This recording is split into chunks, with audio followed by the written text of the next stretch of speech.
Hinakala ng lahat na siya ay isang ordinaryong bata lamang, ngunit siya ay naging may-ari ng dalawang makapangyarihang jin at nasakop ang 7 dagat. Si Senador Bad ay isang miracle child na isinilang sa isang bansang pinangalan ng Partavia, na anak ng dating sundalo na nagngangalang Badir at sa kanyang asawa, na may ilang nakatutuwang makapal na kilay. Ang kanilang sinaunang mundo ay puno ng digmaan, at ang politika sa iba't ibang bansa ay nagsisikap na mapataas ang kanilang kayamanan at impluensya.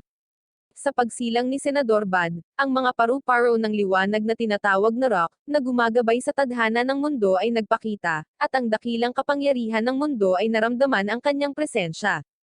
Napagtanto nila na ang isang tao ay isinilang na may napakalaking kapangyarihan na makapagpapabago sa kapalaran ng mundo. Isang meteor shower ang nagpakita sa kalangitan sa lalong madaling panahon pagkatapos ng kanyang kapanganakan, at nakikita ng buong mundo ang pahiwatig ng milagrong naganap ngayong gabi. Ilang taon na ang lumipas mula noon, at si Badir, na isang bayani sa digmaan, ay sinusubukang putulin ang anumang koneksyon sa kanyang nakaraang buhay na puno ng karahasan. Siya ay naging instrumento sa tagumpay ng Partavia sa kamakailang mga digmaan, ngunit tumanggi siyang kunin ang kanyang gantimpala para doon, dahil ang pagkakita sa malagim na digmaan mismo ay nagbago sa kanya. Ngayon gusto na lang niyang mamuhay ng mapayapa at normal bilang mangingisda. Gayunpaman, sa isang paglalakbay sa dagat, nalaman niya na ang maliit na si Senador Bad ay nakasakay sa bangka nang hindi niya napapansin. Nag-aalala si Badir dahil ang dagat ay isang mapanganib na lugar, at nagpa siya na ibalik ang kanyang maliikot na anak sa dalampasigan. Gayunpaman, isang bagyo ang lumapit sa kanila, at sila ay nawala sa dagat. Sinisikap ni Badir ang kanyang makakaya upang labanan ang bagyo at humanap ng paraan palabas, ngunit biglang itinuro ni Senador Bad ang direksyon sa tapat ng kanyang pupuntahan. Hiniling niya sa kanyang ama na patnubayan iyon, at nagpa siya si Badir na makinig sa isang bata dahil bakit hindi. Nakapagtataka, nakatakas sila sa bagyo. Napagtanto ni Badir na ang kanyang anak ay maaaring magkaroon ng isang espesyal na kapangyarihan, na nagpapahintulot sa kanya na pumili ng tamang kapalaran, at siya ay naniniwala na maaari niyang ilayo ang mundo mula sa landas ng kasakiman at karahasan. 2 taon na ang lumipas mula noon, at si Senador Bad ay 5 taong gulang na ngayon. Araw-araw niyang banibisita ang kanyang ama sa dalampasigan, dinadala niya ang kanyang pananghalian. Si Senador Bad ay talagang nabighani sa paglalayag at pangingisda, at patuloy na humihiling kay Badir na hayaan siyang sumama sa kanya. Tumanggi si Badir, sinabing napakabata pa niya para doon at nangakong ituturo sa kanya ang lahat kapag medyo tumanda na siya. Nakaupo sila sa dalampasigan at kumakain ng tanghalian nang lumapit sa kanila ang isang grupo ng mga tao, at nagsimulang magsalita ng masama kay Badir. Tinatawag nila siyang taksil dahil sa pagtanggi na sumali sa digmaan, at sa hindi pagsuporta sa kanyang bansa sa pagkapanalo. Alam ni Badir na ang kasaganaan na dala ng mga unang digmaan ay nawala, ngunit sa kabila nito, ang mga tao ay natigil sa ideya ng pambansang pagmamataas at pagkapanalo sa digmaan. Tinatawanan niya ang mga ito at sinabing ayaw na niyang makisali sa walang kabuluhang pagdanak ng dugo. Wala siyang pakialam kung ano ang mangyari sa bansa ngayon, at gusto lang niyang mamuhay ng matiwasay kasama ang kanyang mapagmahal na pamilya. Ininsulto at inatake siya ng grupo, at hinayaan ni Badir na pahirapan siya hanggang sa mawalan ng malay nang hindi sinusubukang ipagtanggol ang sarili. Nagising siya makalipas ang ilang oras upang makita ang isang nag-aalalang Senador Bad na nakatingin sa kanya. Nagkunwari si Badir na parang walang nangyari at kinuha ang pagkain sa dalampasigan, at sinimulang kainin dahil hindi pa naimbento ang kalinisan noon. Naiinis si Senador Bad sa kanyang ama dahil naniniwala siyang duwag siya para tanggapin ang pagpapahirap na parang tolunan, kahit kaya niya namang talunin ang lahat. Sinubukan ni Badir na turuan ang kanyang anak na hindi solusyon ang pakikipag-away, ngunit ayaw siyang kausapin ni Senador Bad.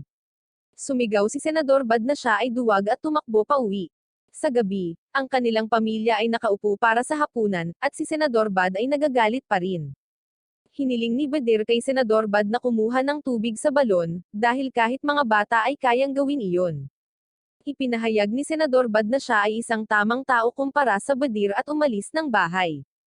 Ang asawa ni Badir, si Erza, ay nag-aalala tungkol sa kung paano siya tinatawag ng mga tao na isang taksil ngayon, ngunit wala siyang pakialam.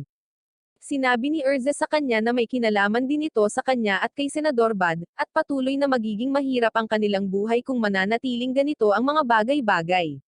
Bukod pa riyan, halos wala na silang masimot na pagkain. Bago sumagot si Badir, bumalik si Senador Bad, sinabi sa kanyang ama na may nakita siyang malapit sa balon.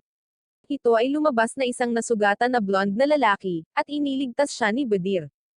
Ang lalaki ay nagising kinabukasan at nagpasalamat kay Badir, at sa kanyang pamilya sa pagliligtas sa kanyang buhay. Sinabi ni Badir na ang kanyang anak ang nakahanap sa kanya, at ang blonde na lalaki ay nagpapasalamat din sa kanya. Ipinakilala ng lalaki ang kanyang sarili bilang isang naglalakbay na mangangalakal na ang barko ay nawasak, at siya ay nasugatan.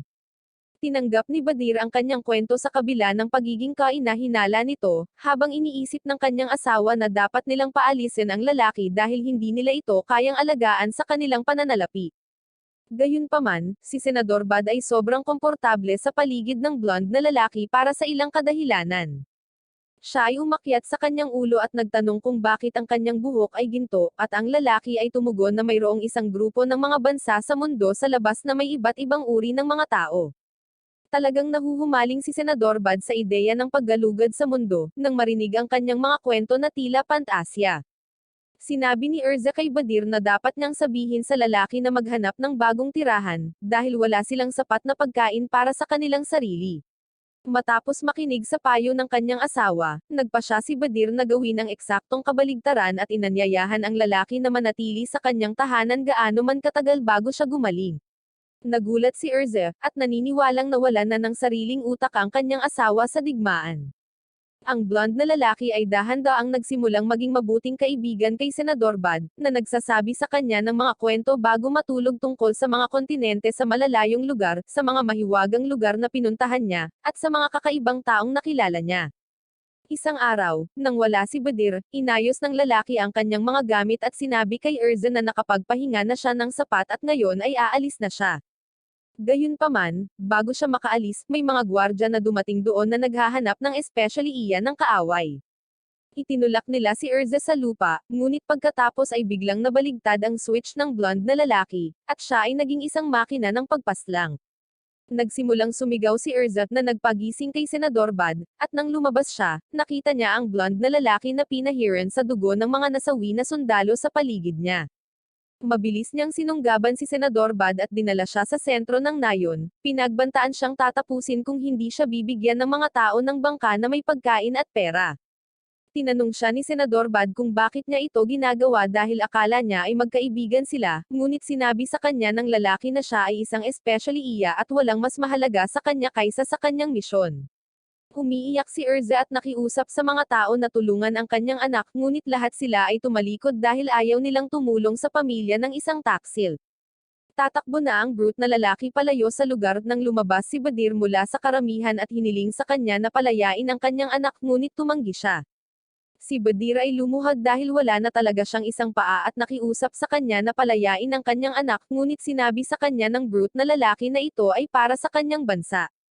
Sinabi sa kanya ni Badir na kung siya ay susuko sa Parthabia at ibigay sa kanila ang lahat ng impormasyon na mayroon siya ay magpapagulong-gulong sa Karangyan, ngunit ang lalaki ay tumanggi na gawin iyon at itinutok muli ang kanyang espada kay Senador Bad. Nagpagalit ito kay Badir, at sumugod siya sa lalaki at inatake siya sa puso bago pa man siya kumurap. Niyakap niya ang kanyang anak, sinasabi sa kanya na kukonsintihin niya ang anumang bagay ngunit hindi ang kanyang pamilya na masaktan. Naiiyak lang si Senador Bad habang nakikita niyang nasasawi ang blonde na lalaki, at sinabing gusto niya talaga ang mga kwentong sinabi niya. Kinabukasan, si Badir ay dinala ng mga gwardya para sa pagbibigay ng kanlungan sa isang kaaway na especially iya sa kanyang bahay.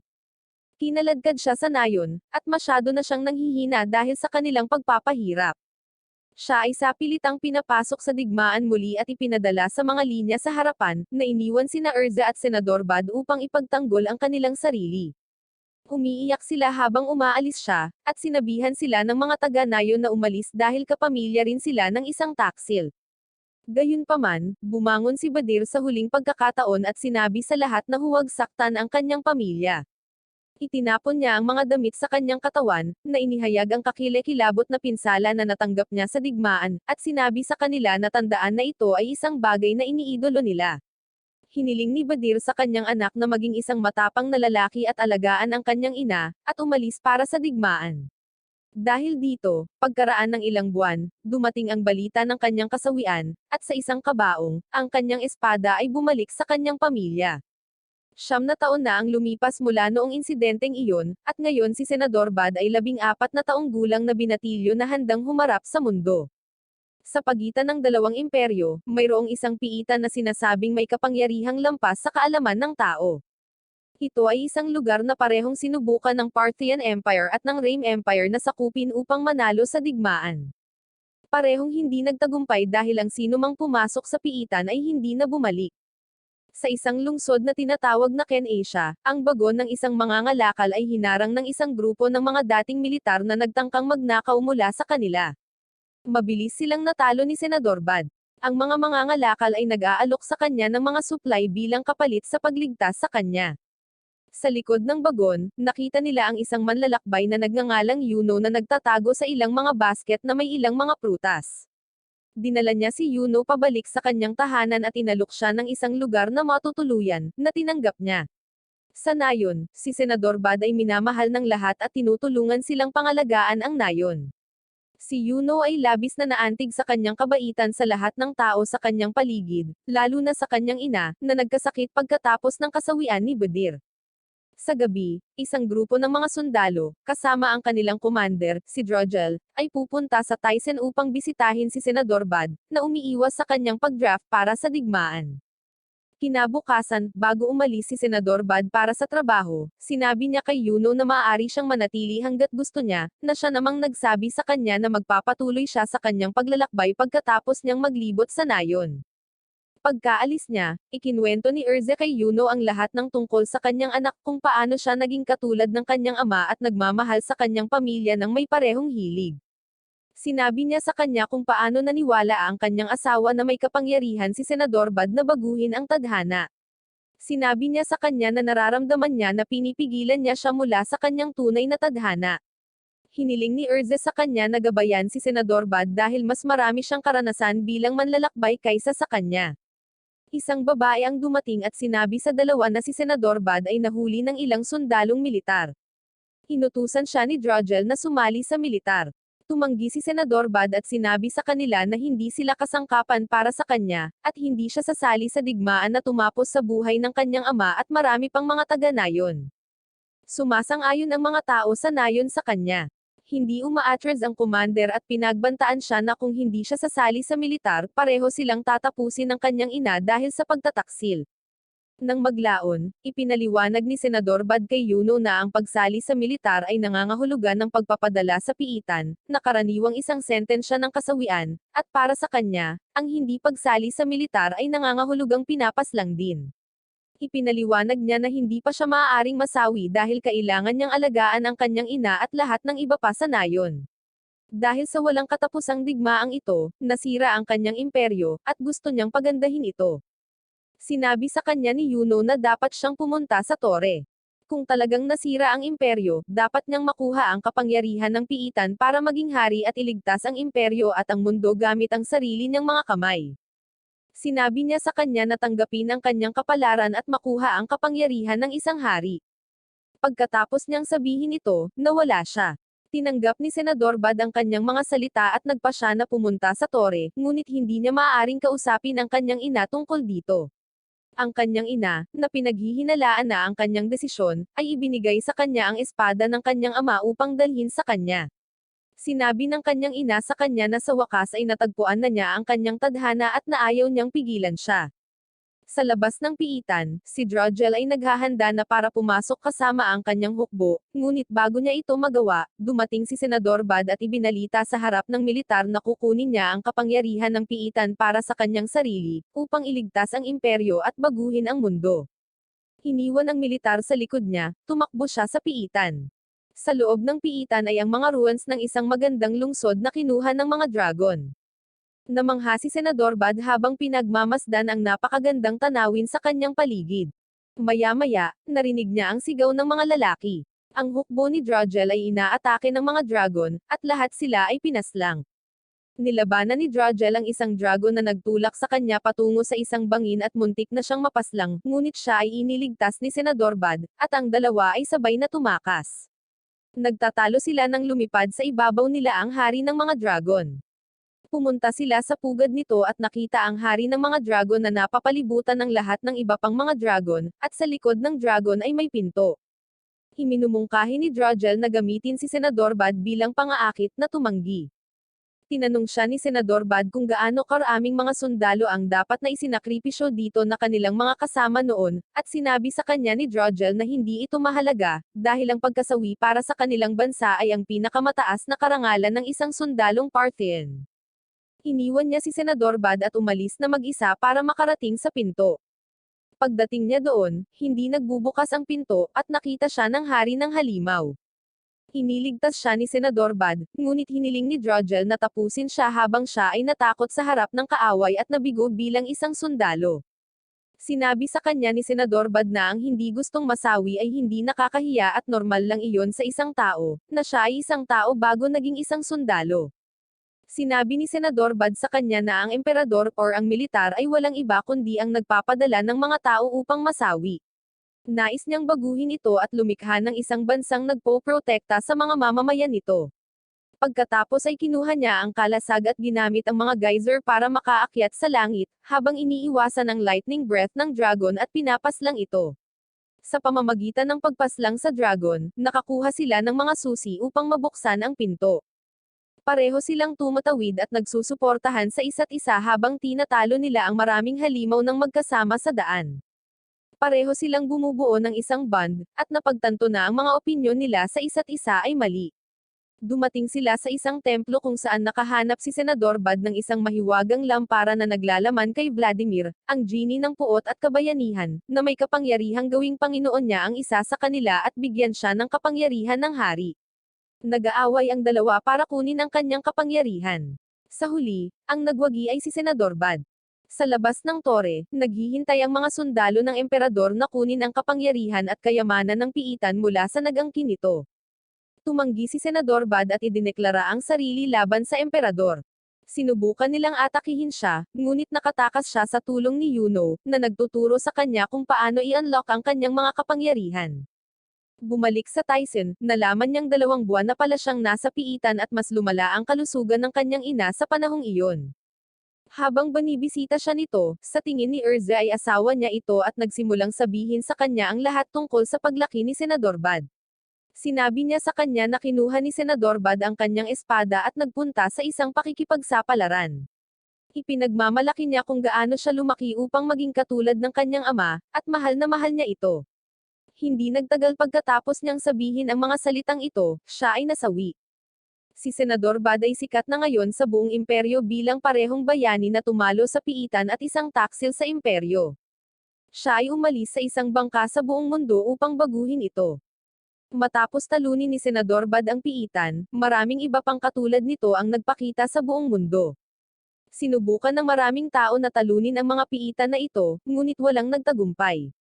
Kilala na siya ngayon bilang dungeon capturer at kasalukuyang nawala sa isang lugar na tinatawag na Imak kung saan nahanap niya sina Hino at Piprika na nakikipaglaban sa Narwhal Monster, ngunit sa lalong madaling panahon ay nadaig sila. Bago sila mapaslang ng halimaw, dumating si Senador Bad sa takdang panahon, pinaslang ang halimaw at iniligtas sila. Si Drogel ay binigyan ng isa pang pagkakataon na patunayan ang sarili ng kanyang kapatid na si Bravo.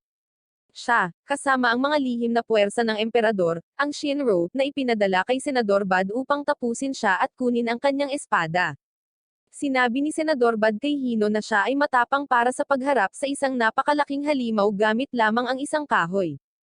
Hindi nagtagal ay nagising si Piprika at binati ang kanyang kapatid, at sinabi kay Senador Bad na siya ay isang tao na ipinangalan sa kanyang kapatid, at dahil natalo niya ang Narwhal Monster, sa wakas ay makakapili na siya ng pangalan ng isang mandirigma.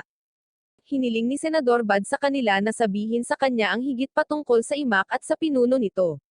Sinabi nila sa kanya na ang kanilang ama ang pinuno, at hiniling niya na isama nila siya. Binabalaan siya ni Hino na hindi malugod na tinatanggap ng mga taga-Imak ang mga tagalabas. Sinabi ni Senador Bad sa kanila na hindi ito nakakaabala sa kanya at gusto niyang makipagkilala sa mga bagong tao, at maranasan ang mga bagong kultura sa kanyang pakikipagsapalaran upang baguhin ang mundo. Dinala nila siya pabalik sa kanilang nayon upang makipagkita sa pinuno. Ang nayon ay naghahanda para sa isang piging upang ipagdiwang si Hino para sa pagiging isang mandirigma. Sinabi ng pinuno sa kanyang mga anak na natuklasan nila ang isang piitan, at na plano niyang ipadala ang ilan sa kanyang mga tauhan.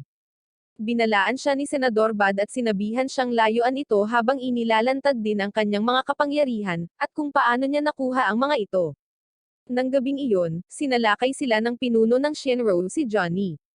Tinalo siya ni Senador Bad, ngunit nagawa niyang makatakas at nangako na siya ang papaslang sa kanya. Si Hino, na nagkasala sa hindi pagpaslang sa Narwhal Monster at panlilinlang sa lahat, ay nagpa siya na pumunta sa piitan at patunayan ang kanyang sarili na isang tunay na mandirigma. Sinundan siya ni Senador Bad para panatilihin siyang buhay kasama ang Shinro sa likod niya. Sa loob ng piitan, si Hino ay inatake ng isang grupo ng mga paru-paro na kumakain ng laman at tumalon sa isang ilog upang iligtas ang kanyang sarili. Pumasok siya sa silid na may pintuan na patungo sa treasure room kung saan natalo niya ang halimaw ngunit nakaharap niya sina Johnny, Victor, Mohad, Drogel, at Phelan. Dumating si Senador Bad at iniligtas siya. Bago magsimula ang labanan, malapit na silang madaig at makatakas sa tubig. Ang tubig ay pinagyelo ni Phelan, at halos hindi sila makatakas. Bago pumasok sa pinto, binigyan ni Phelan ang mga miyembro ng Shinro ng ilang healing potion. Naghihinala si Drogel sa potion ngunit hindi nagkomento dito. Sa loob ng templo, ipinatawag ni Drogel ang genie na kilala bilang Voldemort. Ipinahayag niya na si Phelan ay isang mangkukulam, at pinalayas siya sa piitan na may isang manika lamang na naiwan.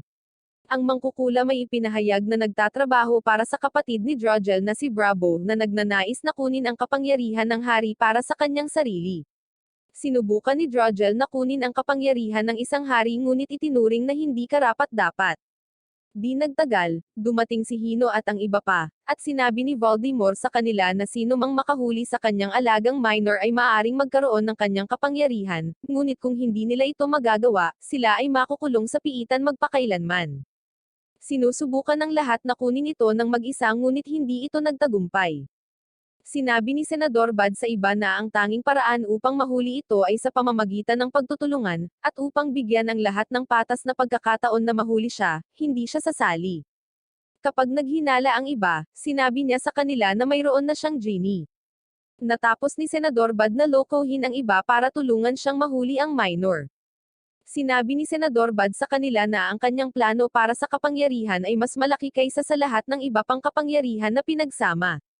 Pagkatapos ay inihayag niya ang kanyang plano na gamitin ang kapangyarihan ng sasakyang dagat ng hari upang lumikha ng isang bagong bansa na magbabago sa mundo, at hiniling niya ang iba na samahan siya sa isang pakikipagsapalaran sa buong mundo.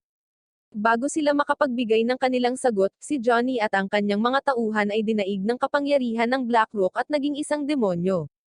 Sinabi sa kanila ni Voldemort na ang tanging paraan upang pigilan ang demonyo sa ganap na pagbuo ay ang tapusin ang lahat ng mga sisidlan na may kapangyarihan ni Vladimir, ngunit tumanggi si Senador Bad at ipinahayag na ililigtas niya ang lahat ng kanyang mga kasama. Sina Senador Bad, Hino, at Drogel ay lumaban sa demonyo. Inutusan sila ni Drogel na talunin ang halimaw at mabuhay. Hindi sumang-ayon si Voldemort at sinabi sa kanila na ang mga taong kinuha ng demonyo para sa sisidlan nito ay buhay sa katawan nito, at ang tanging paraan para talunin ito habang pinananatiling buhay ang iba ay ang gumawa ng isang malakas na pag-atake sa gitna nito. Lahat ng tatlong lalaki ay nagtutulungan, at tumulong na bigyan ng pagkakataon si Senador Bad na gamitin ang kanyang kapangyarihan laban sa demonyo. Habang tatapusin na niya ang demonyo, ipinadala ng witch si Phelan ang isa sa kanyang mga manifestation at inalis ang kanyang espada. Sa pamamagitan ng manifestation, inihayag ni Bravo kay Drogel na siya ay inihayag na nasawi na sa imperyo at nahihiya siya sa pamilya Drogel. Nawalan ng pag-asa si Drogel, ngunit tumanggi si Senador Bad na sumuko kahit na nahuli ng demonyo si Hino, at pinahirapan siya nito ng masama. Si Hino, na inspirasyon niya, ay tumakas mula sa demonyo at, sa tulong ni Drogel, natalo ito. Hindi pa tapos ang laban habang sinusubukan ng demonyo na buhayin ang sarili, sa pamamagitan ng paggamit sa pinuno bilang ideal core nito. Sinabihan sila ni Bravo na kapag natalo nila ang demonyo, tatapusin nila ang lalaki. Sinubukan ni Senador Bad na hilahin si Johnny palabas ng demonyo para iligtas siya. Binalaan siya na sa paggawa nito, maaaring mapaslang siya, ngunit sinabi niya na gagawin niya ang lahat upang mailigtas ang kanyang mga kasama. Si Senador Bad ay dinala sa loob ng mga alaala ng lalaki, kung saan sinabi sa kanya ni Vladimir na kailangan niyang makipag-usap sa kanya at iligtas siya, kung hindi ay mahuhulog si Johnny sa kadiliman at hindi na babalik. Sa loob, makikita si Johnny na nakikipag-usap sa kanyang matandang sarili, na umiiyak at tumatawag sa kanyang mga magulang, na kanyang pinaslang. Sinabi ni Johnny sa kanyang sarili na walang silbi ang pag-iyak na wala na silang tahanan. Kailangan niyang tapusin ang kanyang mga magulang dahil wala siyang ibang pagpipilian. Niyakap ni Senador Bad ang magkabilang Johnny, at sinabi sa kanila na magbibigay siya ng tahanan para sa kanya na magliligtas sa kanya at hindi na niya kailangang mabuhay ng mag-isa. Ginagamit niya ang kanyang kapangyarihan upang iligtas siya mula sa pagkahulog sa kasamaan at pagiging isang demonyo. Matapos maligtas ang lahat, hiniling ni Voldemort na piliin nila ang sisidlan ng hari sa kanila, at pinili nila si Senador Bad. Lahat sila ay nagpapakita sa labas ng piitan, kung saan naghihintay ang pinuno ng imak kasama ang kanyang hukbo. Nagpasya si Drogel na bumalik sa imperyo. Alam niya na ito ay isang panganib at na ang kanyang kapatid na lalaki ay maaaring magpapaslang sa kanya para sa pagtataksil, ngunit siya ay nagpasya na kumuha ng pagkakataon dahil siya ay may isang tao na dapat maprotektahan sa kanyang tahanan. Ngunit bago siya pumunta, natanggap niya ang pagpapala ng mga Magi ng hari at ng mga Genie nito. Ito ang unang mandirigma na nakakuha nito, ngunit hindi pa niya alam kung paano ito gamitin. Sa wakas ay nakasali na si Hino sa kanyang seremonya, at binigyan ng pangalang Hino-Ho-Ho matapos kilalanin bilang isang marangal na mandirigmang imak. Habang ipinagdiriwang ng lahat ang okasyon, sinabi ni Hino sa kanyang ama ang tungkol sa kanyang desisyon na maglingkod kay Senador Bad at maglakbay sa mundo kasama niya. Ang kanyang ama ay naniniwala sa kanyang desisyon at binibigyan siya ng kanyang pahintulot. Di nagtagal pagkatapos noon, binisita ni Hino at Senador Bad ang hari ng angkan ng imak upang hingi ni Hino ang kamay ng kanyang anak na babae, si Rina, sa kasal. Habang ang hari ay hindi nasisiyahan kay Hino sa kasalukuyan, siya ay nagtitiwala sa kanyang mga salita na siya ay lalakas at uunlad kasama si Rina. Ibinigay niya sa kanila ang kanyang mga pagpapala, at kasama nito, umalis si Senador Bad at ang kanyang mga kaibigan sa lupain ng imak, nagsimula sa paglalakbay upang maging mga mangangalakal.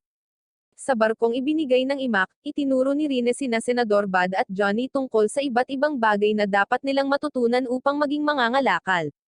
Nakita ni Johnny ang pag-arte na parang tindero na wala sa ugali, at tinawag si Rina na isang matandang babae kapag nagsawa na siya sa kanyang mga aralin. Tumanggap siya ng karate chop sa kanyang mukha bilang resulta, at sinimulan niya itong turuan tungkol sa kanyang pag-uugali bilang isang mangangalakal. Di nagtagal, si Senador Bad din ay nasa ilalim ng pagtuturo, at kasama si Johnny, siya rin ay nagpupumilit na makasabay sa mga aralin ni Rina. Sila ay lubos na pagod sa oras na siya ay matapos, ngunit pagkatapos ay nalaman na may mga perks sa pagkakaroon ng isang babae sa board. Nagluto si Rina ng masasarap na pagkain, at alam ni na Senador Bad at Johnny na hinding-hindi nila siya dapat suwayin. Nagsimula silang mag-aral ng tame time pagkatapos noon, at pansamantala, sinabihan ni Hino ang dalawa pang lalaki na makipag-inuman sa kanya. Gayunpaman, habang nakikita nila ang demonyong bersyon ni Rina na pinapagalitan at pinahirapan sina Senador Bad at Johnny, sumuko sila sa anumang araw na plano sa pag-inom. Lumipas ang maraming araw, at sa wakas, nakarating na ang barko sa unang kaharian sa daan nito. Umakyat si Senador Bad sa itaas ng barko, at nagsabi na narating na nila ang Rame Empire. Ang Rame Empire ay tulad ng Roman Empire ng kanilang mundo, at ito ay walang kapantay sa kayamanan at teritoryo. Nakarating na si Senador Bad at ang kanyang grupo sa lungsod ng Naples, na siyang kabisera ng negosyo sa mundo. Sa sandaling makita nila ang karamihan ng mga sabik na tao na nagtipon sa harap ng kanilang barko, ipinahayag ni Senador Bad na sila ay makakarating sa negosyo nang hindi nagsasayang ng sandali. Agad siyang nagtayo ng tindahan pagkatapos, at sinimulan niyang akitin ang mga tao upang bumili ng mga natatanging produkto mula sa tribo ng imak. Na-curious ang mga tao tungkol dito, at ipinakita sa kanila ni Johnny na mayroon silang mga eksklusibong karapatan na ibenta ang mga produkto ng imak sa mundo. Ginagamit ni Senador Bad ang kanyang karisma para mapabilib ang mga babae, at nagtipon sa kanyang paligid para bilhin ang lahat ng kanilang makakaya. Hindi nagtagal, 2 sundalo ang dumating doon at hiniling na tingnan ang kanilang mga permit. Humingi ng paumanhin si Senador Bad, sinabi na hindi pa siya nakarehistro, at tinanong ang mga sundalo tungkol sa pamamaraan ng pagpaparehistro. Napabuntong hininga ang mga sundalo nang malaman na isa siyang total newbie, ngunit sinabi nila sa kanya na dapat siyang pumunta sa Rim Merchant Union, na namamahala at kumokontrol sa lahat ng kalakalan. Umalis ang mga sundalo kasama iyon, at ang karamihan ng mga sabik na tao ay umalis din sa tindahan. Biglang dumating doon ang isang misteryosong blonde na lalaki na nakasuot ng asul na damit, at humiling na kausapin ang pinuno ng tindahan. Hiniling niya kay Senador Bad na ibenta ang lahat ng mga paninda niya sa kanya. Tinanong siya ni Senador Bad kung hindi labag sa batas na magbenta ng mga kalakal ng walang rehistrasyon, ngunit sinabi sa kanya ng lalaki na labag sa batas ang pagbebenta ng mga bagay sa pangkalahatang publiko. Sinasabi niyang may lisensya siya mula sa Merchant Union, kaya legal niyang mabibili ang mga produkto mula sa kanila. Sinabi ng lalaki kay Senador Bad na dahil nakarating siya dito mula pa sa Hilaga, nakakahiya kung uuwi siya ng wala gaanong benta. Hindi pa rin sigurado si Senador Bad, ngunit mabilis na kinuha ni Johnny ang alok.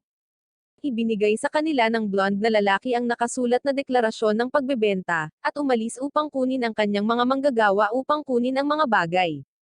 Nagsisimulang magsalita ang lahat tungkol sa kung paano ito ang pinakamagandang senaryo para sa kanila, dahil hindi na nila kailangang mag-alala tungkol sa mga benta. Hindi nagtagal ay bumalik ang blonde na lalaki na may dalang isang sako na puno ng mga pilak na barya. Masaya ang lahat sa pagtanggap ng presyo para sa kanilang mga paninda, ngunit sa gabi ay nalalaman nila ang katotohanan kapag natitasid sila sa tindahan ng lalaki. Ibinebenta niya muli ang kanilang mga paninda sa halagang 5 beses sa presyong sinisingil nila. Iniisip ng lahat na naloko sila, at naiintindihan ni Senador Bad ang buong plano ng blonde na lalaki.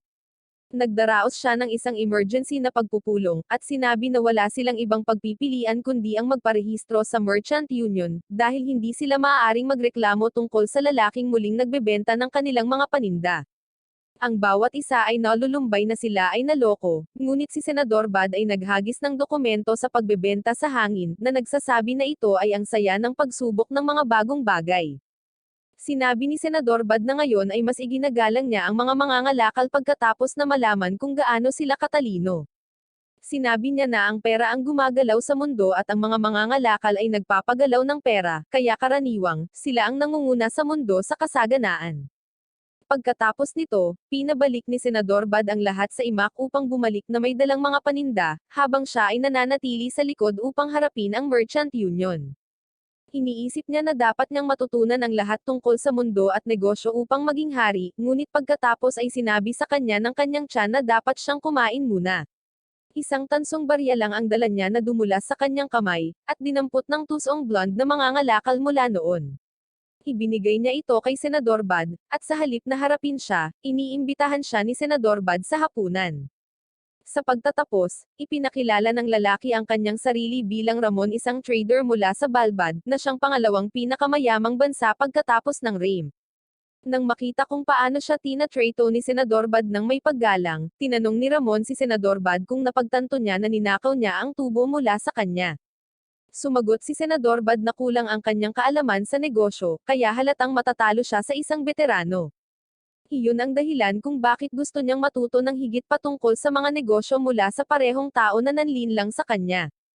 Si Ramon ay humanga sa kanyang kasakiman at pagnanais na matuto, kaya sinimulan niyang sabihin sa kanya na nabigo siyang magtakda ng tamang presyo para sa mga kalakal na hindi pa nakita ng Rim.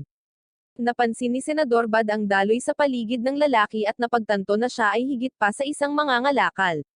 Alam pa ni Ramon ang tungkol sa pinuno ng imak, at tinanong niya si Senador Bad kung paano niya nakuha ang kanyang pahintulot na ipagpalit ang mga kalakal, dahil binisita niya ang tribo upang makakuha ng permiso ngunit palaging bumabalik na walang dala. Naalala ni Senador Bad ang mga aral na itinuro sa kanya ni Rina, at ngumiti lang siya habang sinasabi niya kay Ramon na ito ay isang trade secret. Gayunpaman, pumayag siyang ibahagi ang sikretong iyon sa kanya kung magiging partner niya ito, at sasabihin sa kanya ang lahat ng kailangan niyang malaman tungkol sa bansang ito. Sinabi ni Ramon kay Senador Bad na siya ay masyadong sakim ngunit handa siyang bigyan siya ng pagkakataon. Pagkatapos ay ginamit ni Senador Bad ang kapangyarihan ng Voldemort upang i-freeze ang inumin ni Ramon, at ipinahayag na nasakop niya ang isang piitan. Biglang nagbago ang ugali ni Ramon at sinimulan niyang tratuhin si Senador Bad ng may higit na paggalang, habang naririnig niya ang mga kwento ng kanyang mga pakikipagsapalaran. Tinanong niya kung bakit sinusubukan niyang maging isang merchant, at sumagot si Senador Bad na plano niyang baguhin ang mundo. Ipinahayag niya na lilikha siya ng isang bansang magpapabago sa mundo.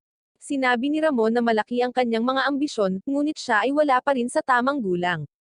Bumangon si Ramon at ibinunyag na para makasali sa Merchant Union, kailangan niya ng rekomendasyon mula sa isang rehistradong merchant at 1,000 gintong barya, na hindi kayang bayaran ng karamihan ng mga tao. Hinahamon ni Ramon si Senador Bad na kung talagang naniniwala siya na magagawa niya ang kanyang mga pangarap, dapat siyang kumita ng 1,000 gintong barya sa loob ng 1 buwan at pagkatapos ay magsusulat siya ng rekomendasyon para sa kanya. Sa pag-alis ni Ramon, napagtanto ni Senador Bad na ito ang landas na dapat niyang sundin upang mabuksan ang kanyang kapalaran. Siya ay nagpapahinga sa isang silid na binayaran ni Ramon, at iniisip niya kung ano ang tunay na pagkakakilanlan ng mga ngalakal. Nagsisimula siyang mag-isip kung paano siya makakakuha ng 1,000 gintong barya sa 1 buwan. Alam niyang kahit magtatrabaho siya bilang gwardya or waiter sa isang restaurant, wala siyang kikitain na hihigit pa sa minimum wage. Biglang nahulog ang kanyang espada mula sa kinalalagyan nito at nakita ni Senador Bad ang rock na paru-paro na lumilipad. Habang pinupulot niya ito, nakakakuha siya ng paraan para kumita ng pera. Makalipas ang 1 buwan, nang dumating si Ramon sa lungsod ng Naples, sinabi sa kanya ng kanyang bantay na maraming tao ang nagkukumpulan sa harap nila. Pumunta sila sa mga tao upang tingnan kung ano ang nangyayari, at nakita si Senador Bad na nakatayo sa isang kalapit na rooftop. Sinimulan niyang bigkasin ang kwento ng mga piitan na puno ng mga mapanlinlang na bitag at mapanganib na mga halimaw. Isinalaysay niya sa mga tao ang kwentong ito sa 3 panauhan, at buong damdaming naglalarawan kung paano niya nilabanan ang isang higanteng dragon at natalo ito gamit ang kanyang espada. Pagkatapos ay tinawag niya ang kidlat upang mapabilib ang lahat, at sila ay nagbubuni sa kanya habang hinahagisan nila siya ng mga tanso at pilak na barya. Masaya silang kinokolekta ni Senador Bad at pagkatapos ay napansin si Ramon sa karamihan.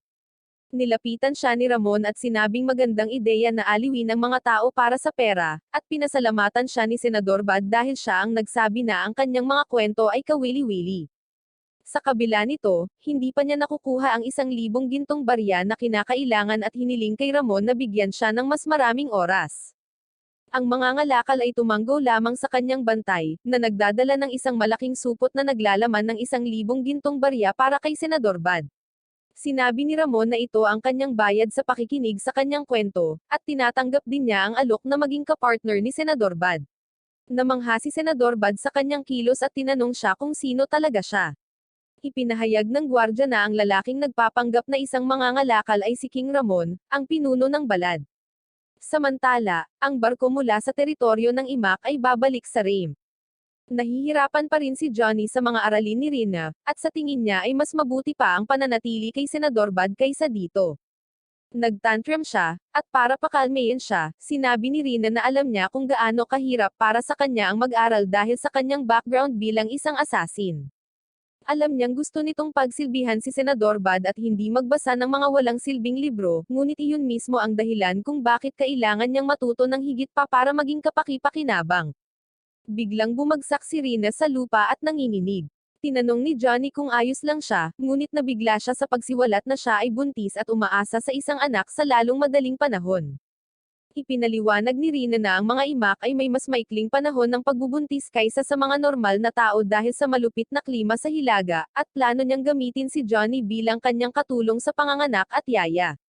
Hindi nagtagal ay nanganak siya ng isang malusog na sanggol na lalaki, at nahihirapan si Johnny na maging yaya ng isang sanggol na halos kasing laki niya. Samantala, natanggap ni Senador Bad ang permit mula sa Rame Merchant Union, at pinasalamatan niya si Haring Ramon sa lahat ng kanyang tulong. Siya ay sabik na magsimulang magsagawa ng negosyo sa lalong madaling panahon, ngunit sinabi sa kanya ni Ramon na dapat niyang gawin ang kanyang mga trick ng kaunti pa.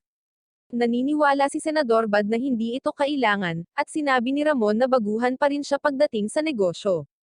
Wala siyang tindahan, at bodega para iimbak ang kanyang mga paninda, or karwahe para ihatid ang mga ito. Sinabi niya kay Senador Bad na dapat din niyang i-advertise ang kanyang tindahan, na mga ngailangan ng maraming pagsusumikap. Ipinaliwanag ni Ramon na maraming entertainment facility sa Rame kung saan ang Gladiator Coliseum ang pinakakapansin-pansin. Gayunpaman, ayaw ni Ramon na makilahok si Senador Bad sa mga labanan ng Gladiator, at sa halip ay gagamitin niya ang teatro upang ipalaganap ang tungkol sa kanyang pakikipagsapalaran at pamimili habang kumikita ng kaunting pera. Nagustuhan ni Senador Bad ang ideya, at agad na tumakbo upang maghanda para dito pagkatapos magpasalamat kay Ramon. Di nagtagal pagkatapos nito, narating niya ang Grand Theater sa Rame at inirehistro ang kanyang palabas bilang ang Dungeon Capture. Maraming mga tao ang nagdududa tungkol sa palabas, ngunit pagkatapos ay biglang umuulan ng nyebe.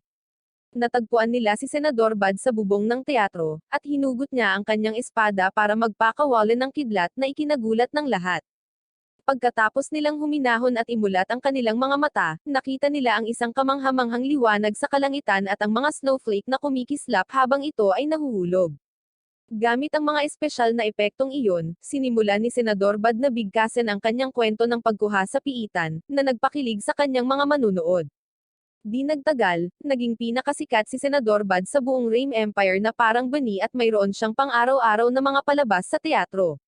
Habang pabalik siya sa inn kasama si Ramon isang gabi, nakarinig siya ng malalakas na hiyawan mula sa labas. Tumingin siya sa labas ng bintana ng karwahe, at nakita niya ang napakalaking Coliseum sa unang pagkakataon. Ilang araw pagkatapos noon, dumating doon ang barko mula sa imak at dumating ang isa sa mga bantay ni Ramon, na nagsisilbing errand boy ngayon ni Senador Bad, upang tanggapin si Hino at ang iba pa. Nanatili sina Hino at Rina para ay diskarga ang kanilang mga gamit na pinuo na ang lahat sa karwahe. Nakarating si Johnny at ang iba pa sa Coliseum kung saan nakita nila si Senador Bad na naghahatid ng kanyang pagganap sa isang malaking pulutong. Natigilan si Johnny at ipinaliwanag ng errand boy kung paano ito ginagawa ni Senador Bad para makalakom ng pondo, at makakuha ng katanyagan. Sa lahat ng kalituhan na ito, ang anak ni Hino na si Kiko ay bumaba mula sa mga balikat ni Johnny at naglakbay sa Coliseum. Sinimulan niyang hanapin siya at narinig niya ang kanyang pagtawa mula sa malalim na ilalim ng lupa. Doon, natigilan si Johnny nang makita ang batang lalaki sa kamay ng isang dambuhalang halimaw na unggoy. Natarante siya nang makita iyon, at biglang nagbago ang ugali ng halimaw mula pala kaibigan hanggang sa pagalit. Natakot si Johnny na harapin ang halimaw, ngunit naaalala niya kung paano itinaya ni Senador Bad ang kanyang buhay upang iligtas siya at nagpa siya na gawin din ito para kay Kiko. Sinusugod niya ang halimaw, umiiwas sa kanyang mga pag-atake at umindayog sa paligid ng selda upang atakihin ito mula sa likuran. Ginagamit niya ang kanyang espesyal na galaw upang i-target ang puso ng halimaw, ngunit ang mga pag-iyak ng bata ay nakakagambala sa kanya at hindi niya makuha ang kanyang marka. Hinawakan ng halimaw si Johnny at ibinagsak ito sa lupa. Napagtanto niya na hindi siya maaaring manalo laban dito. Pagkatapos ay naaalala niya kung paano ipinangako ni Senador Bad na iuuwi siya at tumayo siya, na sinasabing hindi na siya ang dating asasin. Sa determinasyong iligtas si Kiko, Jin ay siyang ni Johnny ang kapangyarihan ng household vessel ng Jin. Sa kanyang mga kutsilyo na ngayon ay mayroon ng salamangka ng kuryente, sinusugod ni Johnny ang halimaw nang malapit na niyang kainin ang bata. Gumamit siya ng kidlat bilang isang lubad upang itali ang halimaw, at pagkatapos ay iniligtas si Kiko bago makuryent ang halimaw. Nawalan siya ng malay dahil doon, at hindi nagtagal, dumating doon si Senador Bad. Nang magising si Johnny, nag-alala muna siya kay Kiko, ngunit sinabi sa kanya ni Senador Bad na ligtas ang bata. Sinabi sa kanya ni Johnny na nakikipaglaban siya sa halimaw nang biglang umilo ang kanyang mga sandata. Napagtanto ni Senador Bad na tulad ng unang mananakop sa piitan, nagising si Johnny bilang kanyang unang household, isang subordinate na mandirigma na maaaring humiram ng kanyang kapangyarihan. Nang maglaon, ginamo ni Rina ang mga sugat ni Johnny at pinasalamatan siya sa pagligtas kay Kiko, na sinasabing siya ang tunay na kanyang panganay na anak. Kinabukasan, lahat ay bumisita sa bagong tindahan ni Senador Bad, at sila ay natigilan dahil ito ay isang buong shopping mall. Nataranta sila sa nangyari dito nang biglang dumating doon si Senador Bad, nakasuot ng 10 beses na mas maraming alahas kaysa sa karaniwang rapper. Sinabi ni Senador Bad sa lahat na ito ang punong tanggapan ng Syria Trading Company, at maaari na silang magsimulang magnegosyo sa Rame. Pinasalamatan ni Senador Bad si Ramon sa pagtuturo sa kanya ng lahat at ipinaalam sa kanya na babalik na siya sa kanyang bansa ngayon, ang Balbad. Pinayuhan niya siyang magsulat ng isang libro tungkol sa kanyang mga pakikipagsapalaran dahil iyon ang magiging Harry Potter sa panahong ito. Inaanyayahan din siya ni Ramon sa kanyang bansa upang magnegosyo doon, at umalis siya. Nagulat ang mga kaibigan ni Senador Bad nang malaman niyang nag-aral siya ng negosyo mula sa hari ng Balbad. Simula noon, nagsimulang mag-operate ang Syria Trading Company. Sinusulat din ni Senador Bad ang kanyang sariling talambuhay, gaya ng iminungkahi ni Ramon, na hindi alam na balang araw ito ay magiging pinakadakilang piraso ng panitikan sa mundo. Pagkalipas ng ilang oras, nagsimula si Senador Bad at ang kanyang mga kaibigan sa isang bagong paglalakbay. Narating nila ang Sassen Kingdom, na puno ng mabatong lupain. Habang umaakyat sina Senador Bad, Hino, at Johnny sa mabundok na landas, ipinaliwanag ni Johnny na ang Sassen ang gumagawa ng pinakamagagandang metal sa mundo, ngunit hindi sila gumagawa ng maraming internasyonal na kalakalan. Kamakailan, sinimulan nilang dagdagan ang kanilang mga relasyon sa kalakalan sa RAIM, at ito ay isang pagkakataon para sa Syria Trading Company na kumonekta sa kanila. Nag-aalala si Hino na ipaubaya ang kumpanya kina Victor at Mohawk dahil hindi sila gaanong matulungan ni Rina dahil buntis ito sa kanyang pangalawang anak. Sinabihan siya ni Senador Bad na huwag masyadong mag-alala dahil magaling sina Victor at Mohawk sa kanilang mga trabaho. Ipinagpatuloy nila ang kanilang paglalakbay, at hindi nagtagal ay nakarating sila sa isang bangin kung saan makikita nila ang napakagandang kabisera ng kaharian ng Sassen. Sinasamba ng kaharian ng Sassen ang isang sinaunang Diyos, at ipinagbabawal ang anumang pakikipag-ugnayan sa mga maruming tagalabas. Bukod pa riyan, mayroon silang superior na kaalaman at teknolohiya sa iba pang bahagi ng mundo. Nang marating ni Senador Bad at ng kanyang mga kaibigan ang kabisera, natulala sila sa antas ng kanilang mga gawang metal. Gayunpaman, ang mga tao ay nagsimulang tumakas mula sa kanila, na tinatawag silang maruming tagalabas. Maging ang mga gwardya ay nagsasabi sa kanila na hindi sila pinapayagang makipag-ugnayan sa mga sibilyan ng walang pahintulot, at dalhin sila sa tanggapan ng administrasyon. Ang opisyal doon ay tumangging makipagkalakalan sa mga tagalabas, at sinabing nagbigay lamang sila ng ilang medalya sa RAIM dahil sa matagal ng pagkakaibigan ng dalawang bansa. Hiniling ni Senador Bad sa opisyal na paliwanagan siya kung paano siya makakapagtatag ng matalik na relasyon sa Sassen. Ipinahayag niya na gusto niyang matutunan at maunawaan ang lahat ng kultura at paniniwala sa mundo, at tinanong niya ang opisyal kung ano ang magagawa niya para sa kanilang bansa. Nagulat ang opisyal doon, ngunit sinabi niya kay Senador Bad na kung talagang gusto niyang makipagkaibigan sa kanila, dapat niyang bisitahin ang Sassen Knights or ang namumunong elder ng bansa. Narating ni Senador Bad at ng kanyang mga kaibigan ang lungsod sa tamang oras upang makita ang prosesyon ng Sassen Knights na pinamumunuan ng Night King na si Dariel. Ang kailangan lang gawin ni Senador Bad ay makakuha ng pag-aproba mula kay Dariel para maging opisyal na kaibigan ng bansa, kaya't nilapitan niya ito ng walang pag-aalinlangan. Nagsimulang maglakad si Senador Bad ng pahilere kay Dariel at nagpakilala, ngunit pinigilan siya ng mga gwardya. Nagbanta sila na tatapusin siya kung hindi siya atras ngayon, ngunit pinigilan sila ni Dariel, na sinasabi na hindi nila kailangang bahiran ang kanilang mga sibat ng dugo ng isang walang modo na tao. Hindi napigilan iyon, binisita ni Senador Bad ang kastilyo ng Night King at hiniling sa mga gwardya na papasukin siya, paulit-ulit na inuulit na hindi siya isang kaina-hinalang tao.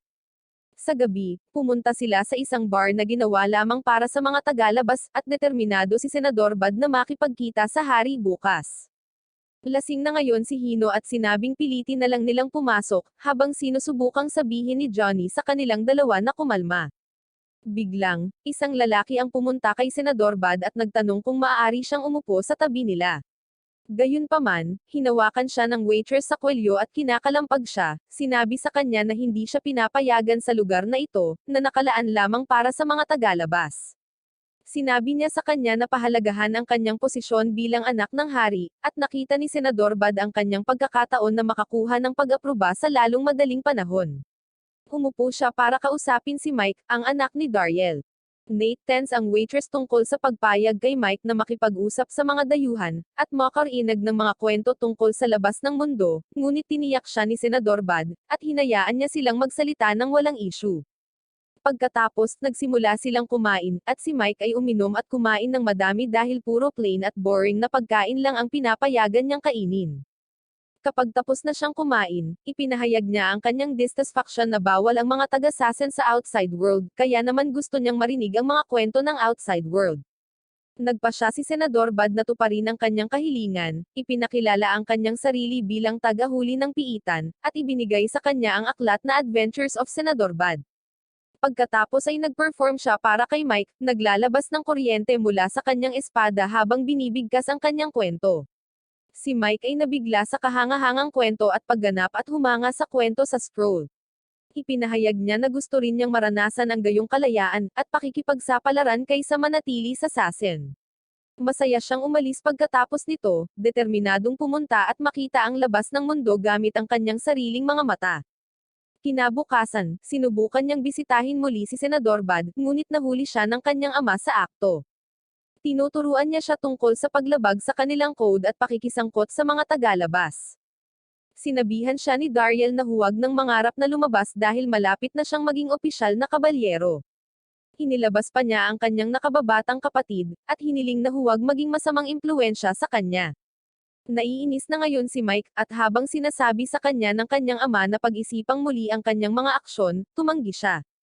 Ipinahayag ni Mike na sawa na siya na manirahan sa kulungang ito na tinatawag na Sassen, at hinding-hindi sasali sa mga kabalyero. Tinamaan siya ni Dariel ng isang malakas na sampal, ngunit sa kabila nito, tumanggi si Mike na sumunod sa kanya at umalis. Binisita niya si Senador Bad at nakiusap na payagan siyang sumama sa kanila. Biglang nakita ni Senador Bad na may nagtatago sa likod ng pinto at tinawag ito. Ito pala ay si Sander, ang nakababatang kapatid ni Mike, na gustong manatili siya sa Sassen at pumalit sa kanilang ama bilang susunod na hari ng kabalyero. Sinabihan siya ni Mike na maging hari sa halip dahil tumanggi siyang matali sa bansang ito. Iginagalang ni Senador Bad ang kanyang determinasyon ngayon at tinatanggap na isama siya, ngunit kung kaya niyang panagutan ang kanyang mga aksyon. Alam din iyon ni Mike, at hiniling niya kay Sander na sabihin sa kanilang ama na opisyal na siyang aalis sa mga kabalyero. Tumakas si Sander nang marinig iyon. Kinabukasan, habang hinihintay ni Senador Bad at ng kanyang mga kaibigan si Mike, naramdaman ni Senador Bad na lumilipad ang mga paru-paro sa likuran niya. Lumingon siya upang makita si Yuno doon, na nagsasabing siya ay tumanda na. Pinagsabihan siya ni Senador Bad at sinabing lumaki na siya bilang isang gwapong binata. Pagkatapos ay ipinakilala niya si Yuno sa kanyang mga kaibigan, bilang isang kakaibang manlalakbay na humantong sa kanya sa piitan ni Vladimir. Sinusubaybayan siya ni Yuno at alam niyang mayroon din siyang pangalawang genie. Sinabi ni Yuno kay Senador Bad na mula nang makuha niya si Vladimir, mas maraming piitan ang lumalabas sa buong mundo, at nagsisimula nang sakupin sila ng mga tao. Mayroong mga kumukuha ng piitan sa Rame at Sassen, at maging sa kanyang tinubo ang bayan ng Partevia. Tinanong ni Yuno si Senador Bad kung paano niya pinaplanong harapin ang mga kapwa niya gumagamit ng genie dahil lahat sila ay makapangyarihang tao. Sumagot siya na narito siya para lang magsagawa ng negosyo at wala ng iba pa, ngunit medyo interesado siyang malaman na ang Night King, si Dariel, ay isang dungeon capturer. Natuwa si Yuno sa kanyang mga reaksyon, at tinawag niya ang ilang paru-paro bago biglang nawala. Si Senador Bad at ang kanyang mga kaibigan ay bumisita sa punong tanggapan ng mga kabalyero kung saan natalo ni Mike ang lahat maliban sa kanyang ama. Kung matatalo rin siya, malaya siyang umalis sa mga kabalyero, ngunit kung matatalo siya, mawawalan siya ng buhay.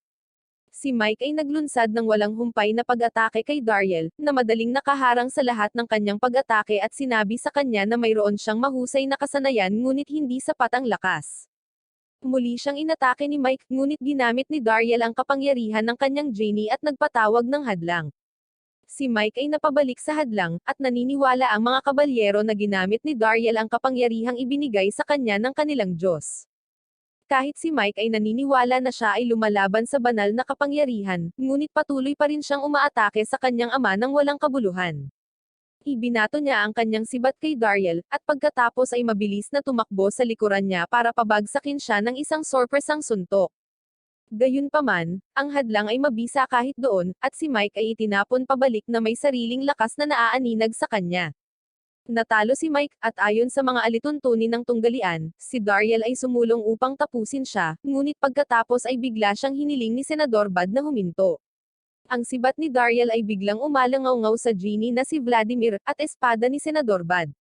Tumakbo ang mga kabalyero upang hulihin si Senador Bad, ngunit hinugot niya ang kanyang espada at natigilan ang lahat sa pamamagitan ng paggamit ng kidlat.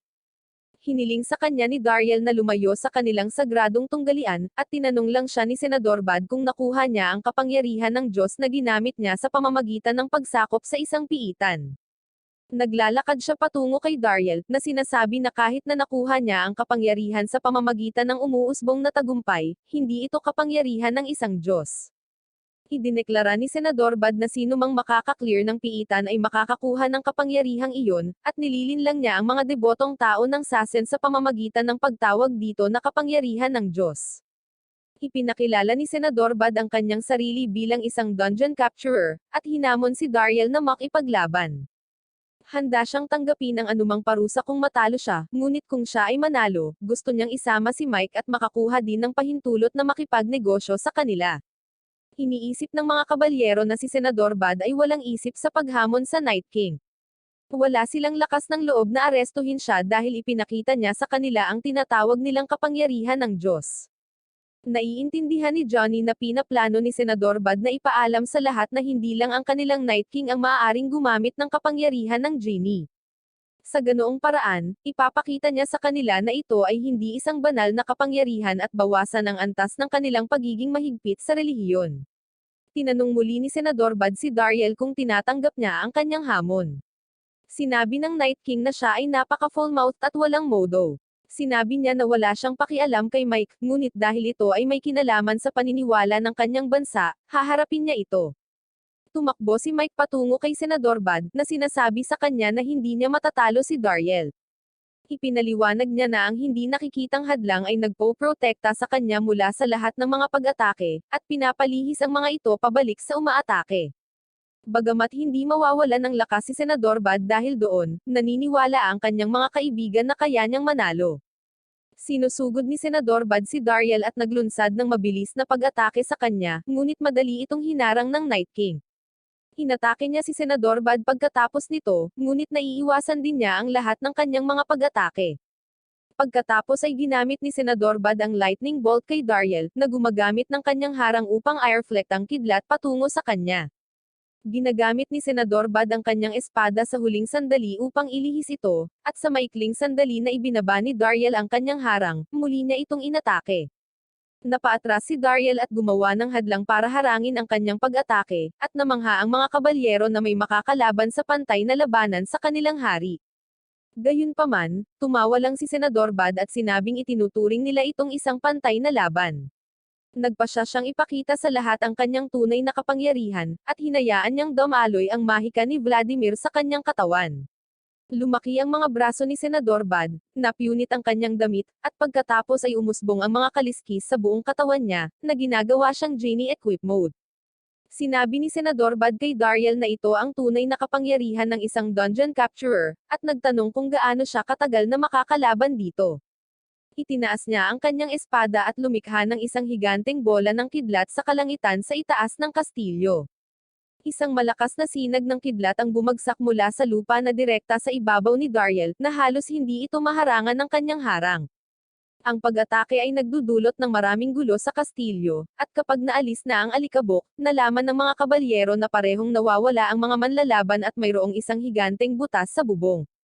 Dinadala ni Senador Bad si Dariel sa isang proteksyon na harang, habang siya ay lumilipad sa ibabaw ng lungsod upang pumunta sa isang lugar na walang laman. Gustong lumaban ng Night King, kaya ibinaba na lang siya ni Senador Bad sa mga bundok mula sa isang napakataas na taas.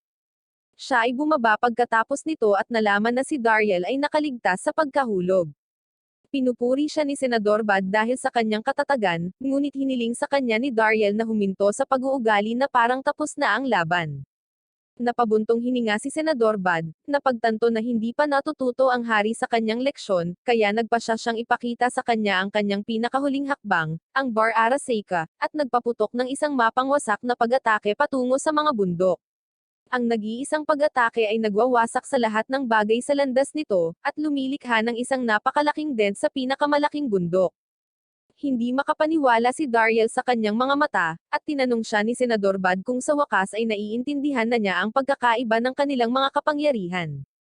Sinabi ni Senador Bad na kung siya ay nagbabalak na sumalakay, ang bansa ay mawawasak na ngayon. Sa kabila ng banal na kapangyarihan ng hari, tinanong siya ni Haring Dariel kung ano ang kanyang layunin sa pagpunta sa Sasen, at sumagot si Senador Bad na narito lamang siya upang lumikha ng mapagkaibigang relasyon at magtatag ng pakikipagsosyo sa kalakalan. Humihingi siya ng paumanhin dahil sa pagiging impolite niya kay Dariel kanina, na sinasabi na ito ay para lamang maglatag ng batayan para sa pakikipag-ayos sa kanya. Sinabi ni Senador Bad kay Dariel na nagpapakita ang mga piitan sa buong mundo, at patuloy silang hinahamon at kinukuha ng mga tao. Inaangkin niya na balang araw ay gagawin nitong napakalakas ang iba't ibang mga bansa, na ang mga digmaan ay magiging mas mapanira at madyugo. Ipinahayag ni Senador Bad na hindi niya planong makipagdigma gamit ang kanyang kapangyarihan. Sa halip, gusto niyang wakasan ang panahon ng karahasan. Ipinapahayag niya ang kanyang pangarap na lumikha ng isang mundo kung saan ang lahat ng mga bansa at mga tao ay gumagalang sa isa't isa. Sinabi ni Senador Bad na, para sa layuning iyon, nais niyang lumikha ng isang bansa na magiging sentro ng bagong mundo, at kailangan niya ng mga kaalyado na may katulad na pag-iisip upang tulungan siyang baguhin ang mundo. Hiniling niya kay Dariel na ipahiram sa kanya ang kanyang kapangyarihan bilang hari ng Sasen upang matupad ang pangarap ng isang mapayapang mundo. Pagbalik sa kastilyo, pinalibutan na ng mga kabalyero si Hino at ang iba pa dahil hindi pa bumabalik ang kanilang hari kahit makalipas ang kalahating oras. Bubunutin na sana ni Johnny ang kanyang mga sandata nang biglang tumama sa sahig ang isang kidlat, at mula rito ay lumabas sina Senador Bad at Dariel. Ang mga kabalyero ay nagtataka kung sino ang nanalo sa kanilang laban, ngunit bago maangkin ni Dariel ang pagkatalo, sinabi ni Senador Bad na ito ay isang tabla. Sinabi niya na pareho silang nagtataglay ng pantay na kapangyarihan bilang mga dungeon capturer, kaya't nagpa siya silang huwag makipaglaban ng walang kabuluhan.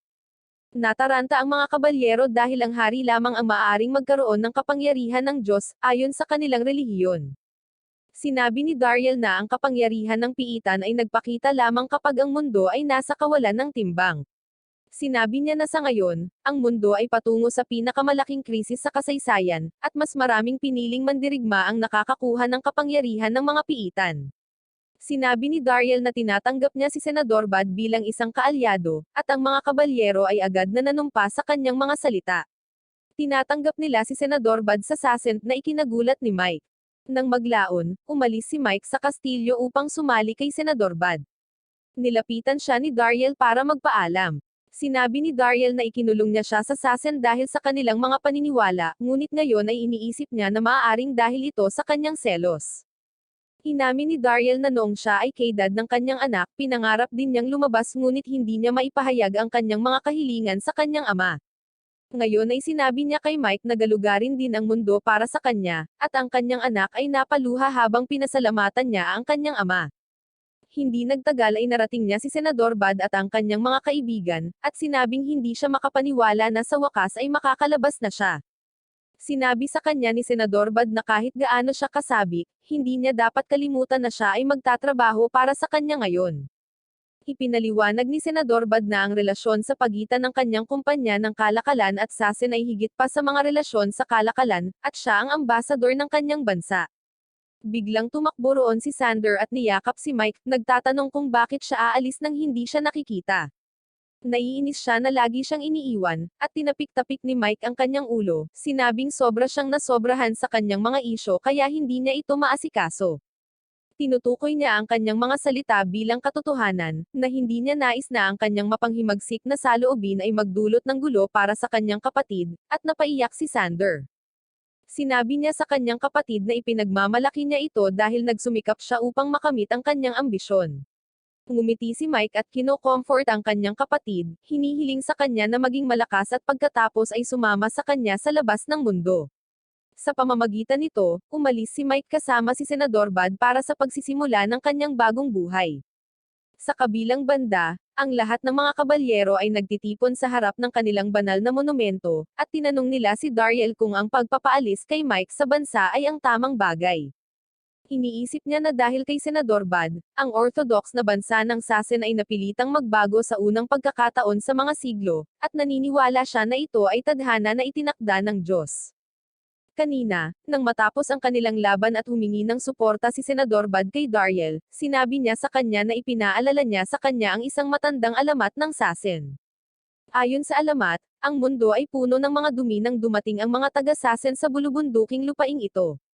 Dinala nila ang kapangyarihan ng Diyos mula sa kanilang sariling bayan, at ginamit ng kanilang hari ang kapangyarihan upang linisin ang lahat ng mga dumi dito. Ang unang makapangyarihang hari ay pinarangalan bilang kanilang Diyos na nagdala ng tunay na pagkakapantay-pantay at kapayapaan sa mundo, at iyon ang ipinaalala ni Senador Bad kay Dariel. Gayunpaman, ang pangalan ng Diyos na iyon ay nawala na ngayon. Bumalik sa kasalukuyan, iniisip ni Dariel na sumang-ayon lamang siya sa isang alyansa kay Senador Bad dahil nakita niya ang Diyos sa kanya. Kinaumagahan, narating ni Senador Bad at ng kanyang pangkat ang dalampasigan, at namangha si Mike sa paningin ng tubig sa abot ng kanyang nakikita. Nasa sabik siyang lumabas sa mundo at tuklasin ito, at sabik na nagtanong kay Senador Bad kung saan sila susunod na pupunta. Sumagot si Johnny na bibisita sila sa isang maliit na bansa, na mas kakaiba kaysa sa Sasen, at halos hindi sila nakakuha ng pahintulot na pumasok dito. Inilalarawan ni Johnny ang Emira Kingdom bilang isang bansa ng kababaihan na pinamumunuan ng isang prinsesa ng digmaan. Nagkaroon ng panic attack si Mike nang marinig ang tungkol sa isang bansa ng mga babae dahil siya ay parang si Sonji ng One Piece, ngunit handa si Senador Bad na magkaroon ng oras ng kanyang buhay doon. Ang Emira Kingdom ay matatagpuan sa timog silangan na rehiyon ng kontinente, at ito ay isang maliit na bansa na maihahambing sa laki at kapangyarihan sa Sasen. Ang kaharian ay protektado mula sa impluwensya ng labas ng mundo dahil sa isang malaking lambak. Ang napakalaking lambak ay nakakatakot sa karamihan ng mga bisita, at maging si Senador Bad ay namamangha kapag ang kanyang barko ay dumaan dito. Habang sinusuri ni na Senador Bad at Mike ang iba't ibang uri ng mga halaman at hayop na nakikita sa lambak, nagreklamo si Hino na ito ay masyadong mahalumigmig. Biglang nakita ni Mike ang isang ibon sa kalangitan, at naisip ni Senador Bad na medyo kakaiba iyon. Ang ibon ay nagsimulang lumapit sa kanila at patuloy na lumalaki ang laki habang papalapit ito. Ito ay kasing laki ng isang truck, at ang dalawang babae na nakaupo dito ay nakangiti sa mga lalaki sa barko habang lumilipad sila sa kanila. Ang lahat ay namangha sa laki ng ibon, na bumabalik na lumipad paralel sa kanilang barko. Binabati ng mga babae ang mga bisita at sinasabi na kung matagumpay nilang maabot ang lungsod, magpapakita sila sa kanila ng isang magandang oras.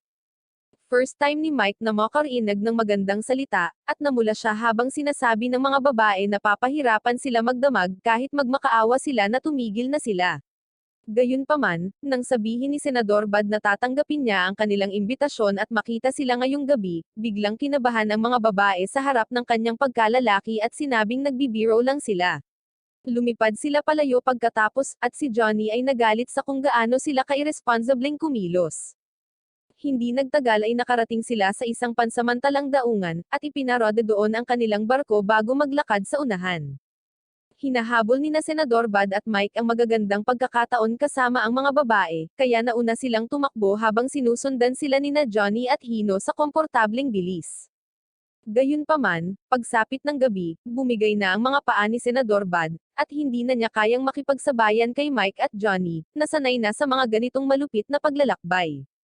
Nagtantrum siya sa lupa at sinabi na dapat silang magpahinga dito para sa araw na ito. Hiniling niya kay Hino na buhatin siya, ngunit siya ay pagod na pagod dahil sa init at halumigmig. Habang nagtatampo si Senador Bad sa sulok, sinubukan ni Johnny na tumawid sa isang sirang tulay gamit ang kanyang mga lubid.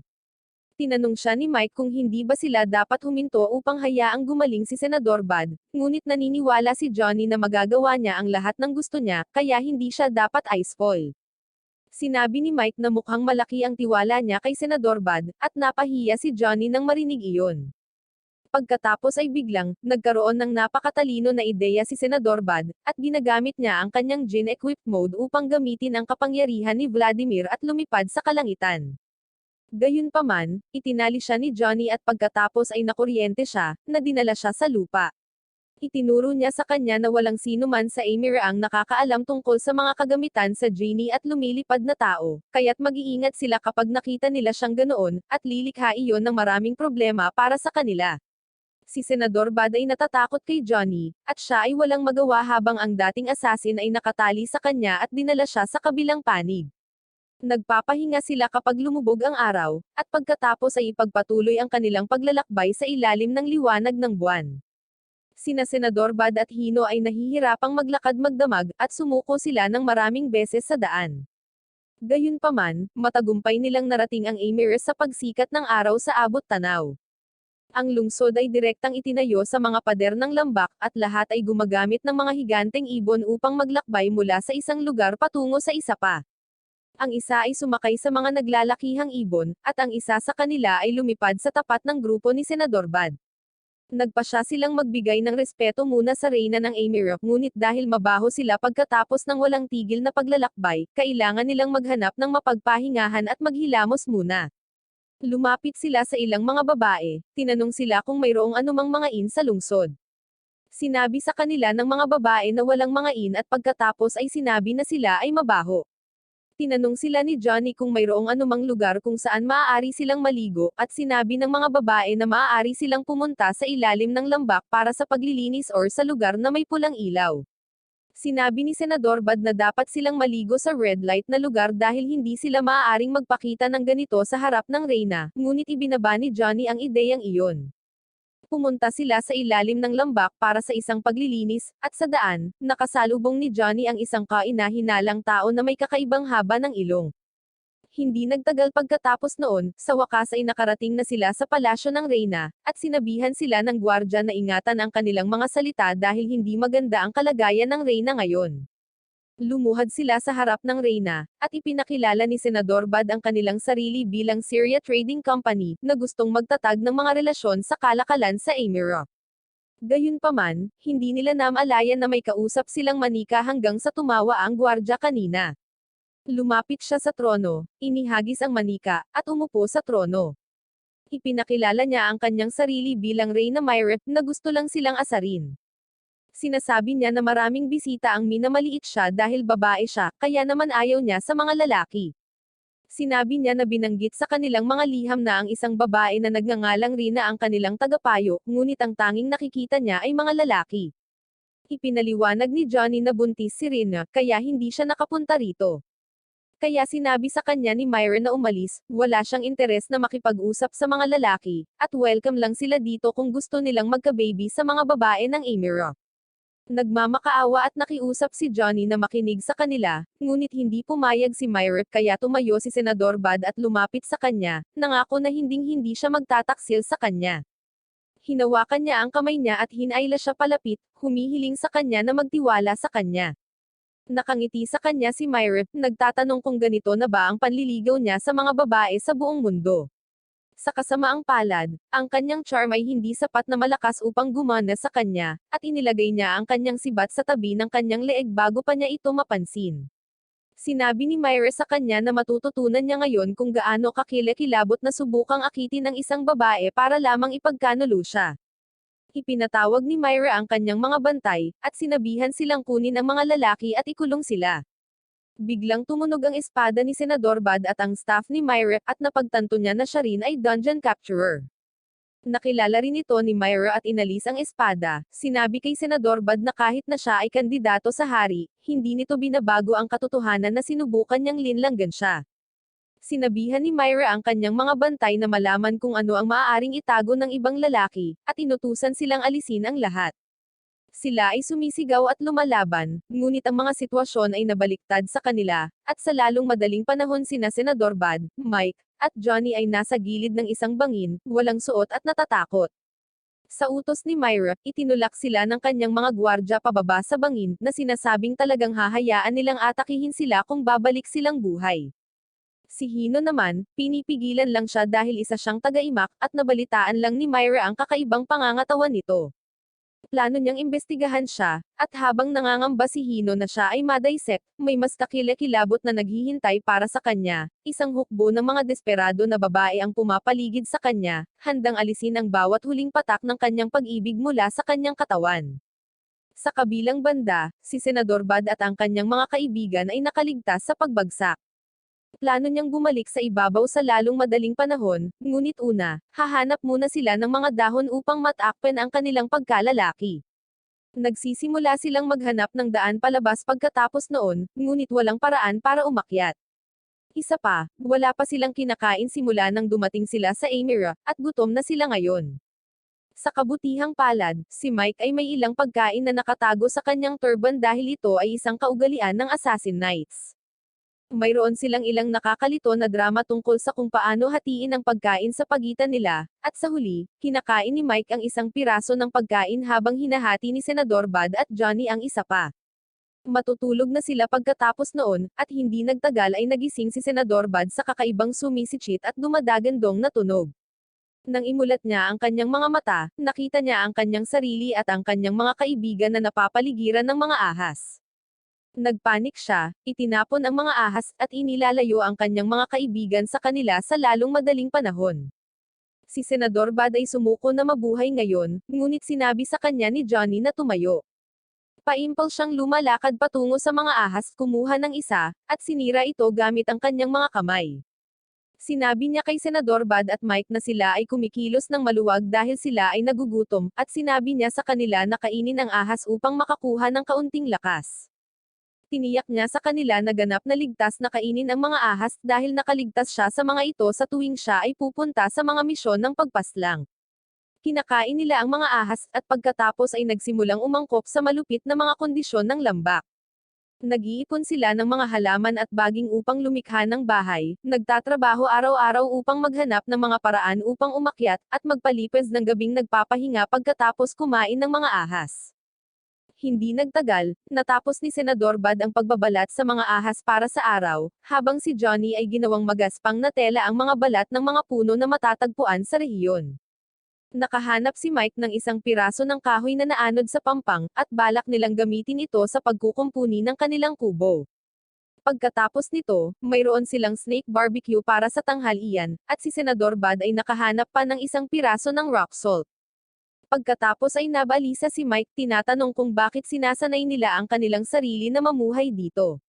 Tinanong niya ang kanyang mga kaibigan kung nakalimutan nila kung bakit sila naririto, at sabay-sabay silang sumagot na narito sila upang mabuhay.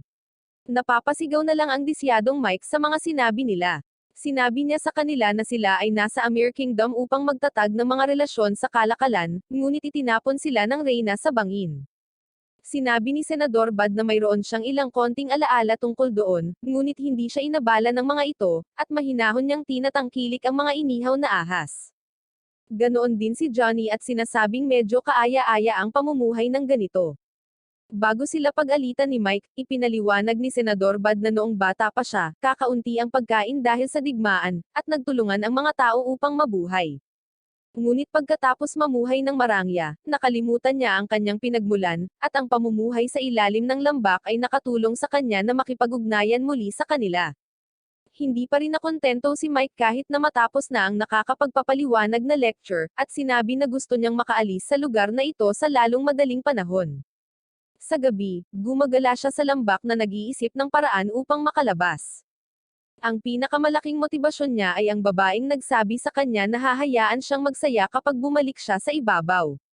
Bigla siyang may natapakan na malambot na bagay, at laking gulat niya nang mapagtanto niya kung ano iyon. Ibinalik niya ang kanyang natuklasan sa kanilang base, at parehong sina Senador Bud at Johnny ay nabigla sa katotohanan na nakakita siya ng isang malaking tipak ng sariwang karne. Ito ay hindi lamang masarap na karne ngunit ito ay paunang malinis at naproseso. Habang ipinagdiriwang ni na Senador Bud at Johnny na nagkakaroon sila ng mga tupa ngayong gabi, sinabihan sila ni Mike na gamitin ang kanilang mga utak. Tinanong niya sila kung hindi nila nakitang kaina-hinala ito, na ang isang perpektong na prosesong piraso ng karne ay nakalatag sa ilalim ng lambak para mahanap nila. Naniniwala si Mike na may naglagay doon bilang isang clue para tulungan silang makatakas, ngunit wala sa kanila ang may interes doon. Nagsimula silang magluto ng tupa sa apoy, at kumuha si Senador Bud ng mga piraso ng mamahaling bato na nakaipit dito at itinapon ang mga ito dahil wala itong halaga.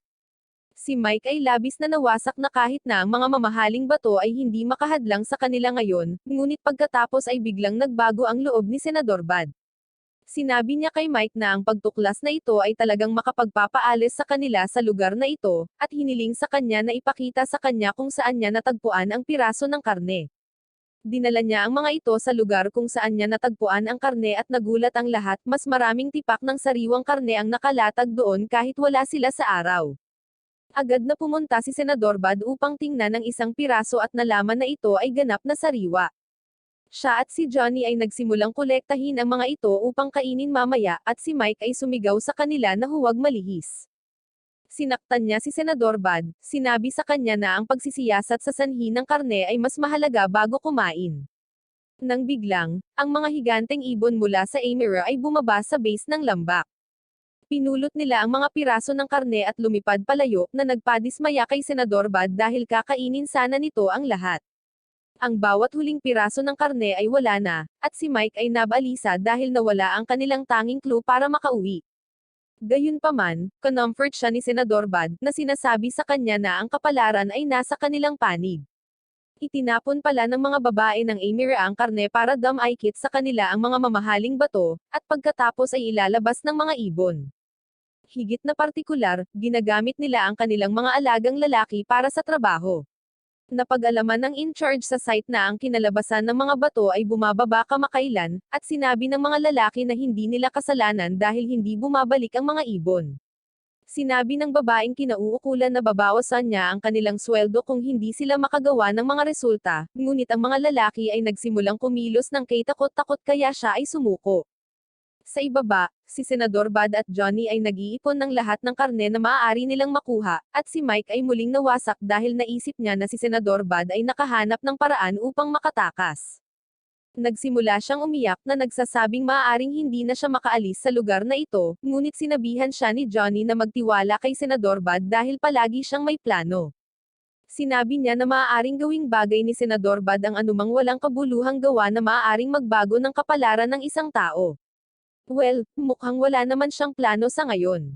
Biglang nahulog ang ilang napakalalaking tipak ng karne. Iniisip ni Mike na wala itong pagbabago, ngunit sinabi sa kanya ni Senador Bad na hinihintay niya ang araw na ito upang makatakas mula sa lugar na ito.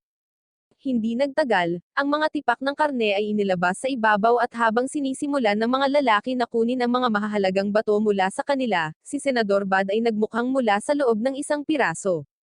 Ganoon din ang ginawa ng kanyang mga kaibigan, at ang mga babae ay nabigla at tumakbo palayo. Si Senador Bad at mga kaibigan niya ay humiram ng mga damit sa mga lalaki upang takpan ang kanilang sarili. Hindi pa rin maintindihan ni Mike ang nangyari, at ipinaliwanag ni Johnny ang pakana ng Amira na kunin ang mga gemstones na nakaipit sa karne. Mula nang simulan nilang kainin ang lahat ng karne, malamang na naisip nila na isang carnivore ang may pananagutan dito. Kaya, naghagis sila ng malalaking piraso ng karne na walang nilalang na makakain ng mabilis. Iyon ang inaasahan ni Senador Bad, at matagumpay niyang ginamit ito para makatakas mula sa ilalim. Lumingon si Senador Bad sa mga lalaki at tinanong sila kung inaapi sila ng mga babae ng Amira. Nagsasabi sila na walang umaapi sa kanila, at iba nga lang ang gender roles sa Amira. Ginagawa ng mga babae ang lahat ng trabahong kumita ng pera at ang mga lalaki ang mag-aalaga sa bahay. Ang ilan sa kanila ay nagtatrabaho ng part-time sa ganoong kakaibang mga trabaho upang mangolekta ng pera, ngunit sila ay lubos na nasisiyahan sa kanilang mga buhay. Matapos marinig iyon, sinabi ni Senador Bad na dapat nilang bisitahin ang Reyna at ipakita sa kanya na nakaligtas sila. Si Reyna Myra ay nasa kanyang kwarto, pinagmamasdan ang magandang kwintas na kinuha niya sa kanyang mga bilanggo nang biglang pumasok si Senador Bad sa kanyang bintana. Sinubukan niyang hulihin siya, ngunit mabilis itong lumapit sa kanya at sumandal para kumis. Ibibigay na ni Myra ang kanyang mga pagnanais, ngunit pagkatapos ay nakatakas si Senador Bad at ninakaw ang kwintas na suot niya, na kanyang sisidlan ng genie. Inalis din niya ang espada mula sa kanya dahil naniniwala siya na ang isang maingat na tulad niya ay maglalapit sa mga ninakaw na sisidlan. Galit na galit si Myra na niloko siya ng isang lalaki at pinulot niya ang kanyang sibat, ginamit ang Jinn Equip Mode, at naging isang babaeng may 3 ulo. Sinabi niya kay Senador Bad na malalaman niya ang tungkol sa kanyang tunay na kapangyarihan ngayon. Samantala, nabawi na rin nina Johnny at Mike ang kanilang mga kagamitan at nais nilang iligtas si Hino bago makagawa ng eksena si Senador Bad. Bigla nilang nakita ang 2 ilaw sa langit at napagtanto nilang nag-aaway sina Senador Bad at Myra. Pareho silang gumagamit ng mga pag-atake na nakabatay sa kidlat at kanselahin ang bawat isa sa kanilang mga kapangyarihan. Sinabi ni Myra na hindi niya siya maaaring saktan dahil kidlat din ang kanyang elemento, at sinabi sa kanya ni Senador Bad na mayroon siyang higit sa isang genie. Ginagamit niya ang Jin-equip mode ng Voldemort at naging dog human. Iniisip ni Myron na isa lamang itong mapanlinlang na panlilinlang, at pagkatapos ay naglalabas si Senador Bud ng mahinang liwanag mula sa mga mata sa kanyang mga palad. Una siyang inatake ni Myra at patuloy lang siya sa pag-iwas sa kanya. Inatake niya siya ng mga ice bullets ngunit sa kabila ng direktang pagtama, hindi nasaktan si Myra. Sinabi niya kay Senador Bud na siya ay mahina kung ikukumpara sa kanya. Ang kanyang Jin Cerberus ay may 3 ulo, ang isa sa kanila ay kumokontrol sa kidlat, ang isa ay kumokontrol sa yelo, at siya ay nagkokontrol ng apoy, na ginagawa siyang mas malakas kaysa sa iba. Sinabi niya kay Senador Bud na hinding-hindi niya siya matatalo kahit nasa dalawa niyang genie. Inatake siya ni Myron ng isang malakas na pag-atake at naitulak siya sa pader habang sinusubukan niyang harangan ito. Pagkatapos ay ginamit niya ang kanyang pinakadakilang pag-atake ng apoy at nagpadala ng 3 ulo na Flamehound patungo kay Senador Bud, na lumikha ng isang malaking pagsabog. Natatawang sinabi ni Myron na mahina siya gaya ng ibang lalaki, pero nasa likod niya si Senador Bud. Nadidismaya siya na buhay pa siya kahit na nataman siya, ngunit hindi niya alam na ang pagkontrol sa yelo ay pangalawang kapangyarihan lamang ng Veil Force. Nagpa siya si Myron na gamitin ang kanyang ultimate attack na pinagsasama ang kapangyarihan ng lahat ng 3 elemento, ngunit pagkatapos ay isang tamang chop ang tumama sa likod ng kanyang ulo at nang lumingon siya ay nandoon si Senador Bud. Nagtataka siya kapag nasa likod niya ito at nang hindi niya inalis ang tingin sa kanya ay muli niya itong inatake, ngunit nawala ito sa huling sandali at nagpapakita sa likuran niya. Nagsisimulang mawala ng kumpiyansa si Myra at naging mali-mali ang kanyang mga galaw. Ito ay dahil sa tunay na kapangyarihan ng Voldemort na humahadlang sa paggalaw ng mga bagay, at nagnanakaw ng enerhiya mula sa kanila. Gamit ito, nagawang i-freeze ni Senador Bud ang kanyang paggalaw ng akmang aatakihin siya nito, at mabilis na naiwasan ang lahat ng kanyang mga pag-atake upang tapusin ang walang modo na Reyna. Ni-freeze siya ni Senador Bud sa yelo at tinanggap niya siya bilang ang unang lalaking nang ibabaw at natalo siya. Di nagtagal pagkatapos nito, si Senador Bud at ang kanyang mga kaibigan ay gumawa ng isa pang opisyal na pagbisita kay Reyna Myra. Nag-aalala si Mike na sila ay tatapusin, ngunit sinabihan siya ni Johnny na huminahon. Hindi nagtagal ay nakarating sila sa Queen's Court kung saan nakita nila siya sa gitna ng isang spa treatment. Lumuhad si Senador Bud sa kanyang harapan, at pinaalis niya ang kanyang mga katulong habang pinagsasabihan niya ito sa pagkilos nito pagkatapos ng matinding aksyon nila kagabi. Bumangon si Myra, sinabi na dahil sa pakikipaglaban sa kanya, ang kanyang balat ay nasira, at kailangan niya ng matinding pangangalaga sa balat sa loob ng 1 buwan. Gayunpaman, ito ang unang pagkakataon na pinabagsak siya ng isang lalaki at natalo, kaya medyo masaya siya. Sinabi ni Senador Bud na sobrang saya rin niya kagabi, ngunit hindi na kinaya ni Mike ang mga pinagsasabi nila at nahimatay siya dahil sa nosebleed. Nang maglaon, pagkatapos magbihis ni Myra, ipinahayag niya na ang bansang Amira ay papasok sa isang diplomatikong kasunduan sa Syria Trading Company. Sinabi niya na may ipapadalang kinatawan mula sa Amira para tulungan sila, at gusto niyang makipagtulungan sa kanila ng husto sa hinaharap.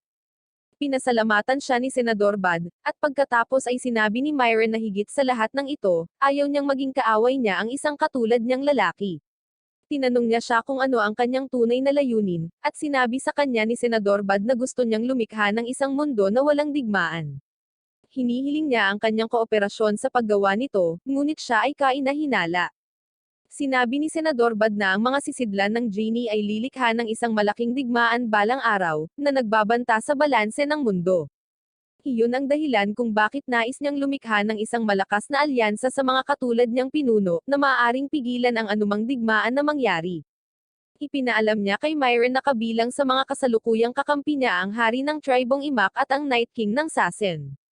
Laking gulat ni Myra nang marinig na si Senador Bud ay may matalik na relasyon sa dalawang bansa na tutol sa pakikisalamuha sa mga dayuhan. Ipinakilala ni Senador Bud si Mike bilang anak ng Night King, at napagtanto ni Myra na kahit ang makapangyarihang Night King ay natalo sa kanya. Alam ni Myra na ang mga sisidlan ng genie ay mga kasangkapan na may walang katulad na kapangyarihan, at maaari pa nilang kalabanan ang maalamat na sorceress ng Rame. Tinanong siya ni Johnny kung ano ang ibig niyang sabihin sa maalamat na mangkukulam dahil hindi pa sila umalis sa lungsod ng Napolyo. Ipinaliwanag ni Myra na itinalaga ng sorceress ang sarili sa paggawa sa Rame na pinakamaunlad na bansa sa mundo. Siya ay sinasabing 200 taong gulang, at napapabalitang siya ang maalamat na Magi na banyagang salita para kay Senador Bud at sa kanyang mga kaibigan. Ipinaliwanag ni Myra na ang Magi ay nababalot ng misteryo, ngunit nagpapakita ang mga ito na legend sa buong mundo. Nagpakita sila sa panahon ng krisis at ginabayan ang mga tao sa mapayapang panahon.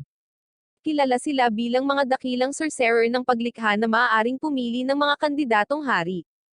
Habang naririnig ni Senador Bud ang tungkol sa Magi, nakikita niya ng malinaw ang daloy ng ugat. Ipinaliwanag pa ni Myra na ang magic ay maaaring lumikha ng mga piitan sa pamamagitan lamang ng pag-indayog ng kanilang wand, at gabayan ang mga individual na karapat-dapat na makuha ang kapangyarihan ng hari. Ang lahat ay pumapasok sa isipan ni Senador Bud. Napagtanto niya na malamang ay isang Magi si Yuno. Hiniling niya kay Myra na sabihin sa kanya ang higit patungkol sa Magi, at ang tanging karagdagang katotohanan na maibibigay niya sa kanya ay ang mga Magi ay pinagpala ng rock, ang enerhiya na gumagabay sa daloy ng mundo. Naniniwala siya na nangangahulugan ito na ang Magi ay ang sagisag ng kalooban ng mundo. Naniniwala si Myra na ang magic ay nagdidirekta sa dumaraming bilang ng mga piitan sa buong mundo, at sumasang-ayon siya sa ideal ni Senador Bud. Kaya pumayag siyang sumali sa kanyang alyansa. Di nagtagal pagkatapos nito, lumabas si Senador Bud at ang kanyang mga kaibigan kung saan sinabi ni Johnny na naaliw siya na naging maayos ang lahat. Gayunpaman, hindi pa rin siya masaya kay Senador Bud para sa paggamit ng kanyang kagamitan sa Janie laban sa Reyna. Sa kabilang banda, medyo nababalisa si Mike dahil aalis na sila ng Amira bukas, at balak niyang gamitin ng makahulugan ang mga libreng oras na natitira rito. Gusto niyang magsaya kasama ang ilang mga babae, at sinimulan siyang awayin ni Senador Bud dahil dito. Biglang dumating roon ang babaeng tumukso sa kanya noon at itinulak siya pababa sa bangin, at sinabing nagulat siya na nakaligtas siya. Agad na sinimulan na ligawan siya ni Mike, at pumayag siyang ibigay sa kanya ang ipinangakong gantimpala. Nadismaya si Senador Bud dahil sa wakas ay naiintindihan na niya kung bakit desperado si Mike sa pagtakas mula sa lambak. Ang sabi ng babae noon ay pakakawalan na nila ang lalaking bihag nila, at agad namang lumapit si Hino doon na may kasamang kompletong babaeng squad na kumakapit sa kanya. Mukha talagang inubos ng mga ito ang huling enerhiya mula sa kanya, at ngayon ay natatakot si Mike na magiging ganito rin ang kanyang kapalaran. Ang mga babae ay aalis na sinasabi na sila ay masaya sa pagsasaliksik sa lalaking imak. Lumapit si Senador Bud kay Hino, nagtatanong kung paano niya ito ipapaliwanag kay Reyna, at sumigaw siya na hindi siya lumampas sa linya. Sumigaw siya na wala siyang ginawang masama, tapos biglang sumisigaw si Mike na dapat siya iyon. Sinabihan siya ni Senador Bud na huminto sa pag-iyak dahil may pagkakataon pa sila. Ipinaalala niya sa kanya ang isang pulang ilaw na lugar dito, at pareho silang nagpasya na pumunta kaagad doon. Gayunpaman, nang makarating sila sa unang tindahan sa lugar na may pulang ilaw, nakaharap nila ang mga higanteng matipunong lalaki na may hindi natural na mahaba at matangos na ilong, at lahat ng excitement ay umalis sa kanilang katawan. Kinabukasan ay oras na para umalis sila sa Amira. Binati sila ng kinatawan na pinapadala ng Reyna at ipinakilala ang sarili bilang Maxine. Gayunpaman, si Hino ay nagpapagaling pa rin mula sa trauma na kanyang hinarap sa lahat ng oras na ito, at sina Senador Bud at Mike ay nawala ang kanilang excitement ngunit sa kabaligtaran na paraan ng kung ano ang gusto nila. Nawasak sila, ngunit sinabi ni Johnny kay Maxine na huwag mag-alala tungkol sa kanila. Narating nila ang lugar kung saan sila sasakay sa mga higanteng ibon na maghahatid sa kanila sa kanilang mga barko. Maging si Queen Myra ay pumupunta roon upang makipagkita sa kanila, na sinasabing nagustuhan niya sila. Sinabi niya na dapat nilang panatilihing matatag ang kanilang ugnayan, dahil sa hinaharap sila ang mag-aalaga sa kanyang mga anak na babae kapag handa na silang lumabas sa mundo. 2 babae ang sumulpat mula sa kanyang likuran, at higit pa sa kanila ang nakatayo sa tabi niya. Nagulat si Mike at Hino sa bilang, at kinakabahang sinabi ni Senador Bud na ang kanyang mga anak na babae ay cute na katulad niya. Biglang lumapit ang kanyang nakababatang anak na babae kay Senador Bud at hinawakan ang kanyang damit, tinitigan siya ng may pagtataka. Natatawang sinabi ni Myra na baka nagkagusto ito sa kanya. Ang kanyang bunsong anak na babae, si Petra, ang pinaka-talented din dahil kayanan niyang kontrolin ang mga higanteng ibon. Inilagay ni Petra ang isang pulang balahibo sa tainga ni Senador Bud, at sinabi ni Myra na ito ay isang malaking karangalan sa kanilang kultura. Umaasa siya na ang paglalakbay ni Senador Bud ay pinagpala ng Rock, at makikita niya ang mga ito na dumadaloy patungo sa kanya. Sa pamamagitan nito, umakyat sila sa mga higanteng ibon at lumipad palayo. Hindi nagtagal, kinuha nila ang kanilang barko at nakarating sa Rame. Ang Syria Trading Company ay tumatakbo ng maayos sa kanilang kawalan. At habang nagpapakita si Senador Bud doon, lahat ay nagmadaling bumati sa kanya. Gusto niyang makita si Rina para mabalitaan ang lahat ng nangyari sa kanyang pagkawala, ngunit nalaman niyang umuwi ito dahil huling buwan na ng pagbubuntis niya. Tinitiyak nila kay Hino na siya at ang sanggol ay ganap na malusog.